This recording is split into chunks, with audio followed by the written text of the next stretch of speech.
Hi, my name is Philip Guerin, and I am going to run down a little bit of explanation of why I believe that we should change the police uniforms to encourage institutional reform.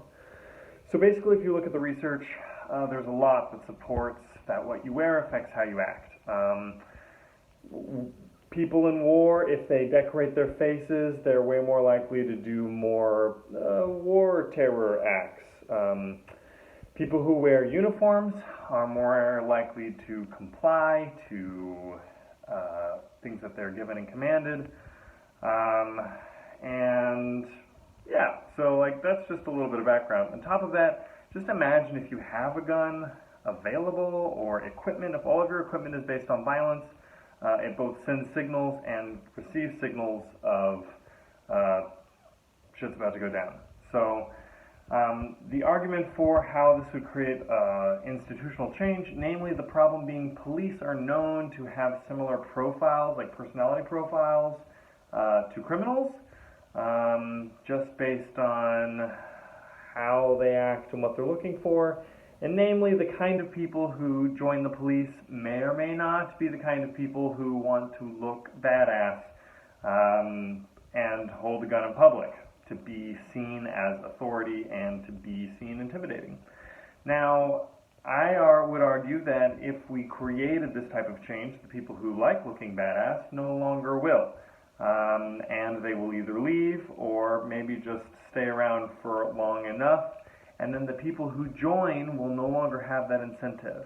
And so while I think movements like choices like defunding the police are a great start, I do not think that they would actually create lasting change systematically throughout. And I think things like that actually really subtly or not so subtly would. So the changes that I'm proposing are things like wear different sets of equipment, have pamphlets instead of guns, have other police who are trained to deal with real violent encounters when weapons are seen, and have on-hand police who are trained to go away when things look bad and scary, to avoid the situation, to help other people get out of the situation. I think most of the time that's actually the right choice. And instead de-escalate, negotiate, because honestly, shooting a police officer when they did not have a gun would be viewed as much more brave, and well, shooting a police officer when they did not have a gun would be like a terrible crime, but it's a lot more understandable if you are aware that the police officer already has a gun pointed at you. And then being a police officer would be looked at being as much more brave and scary, and could be honored by being a person who's exposing themselves to danger, not exposing others to danger by their own presence. I documented a whole lot of other proposed changes, and I'm hoping to get someone to actually draw these out so that we can have just a visual reminder of what we're looking for and what we want it to look like.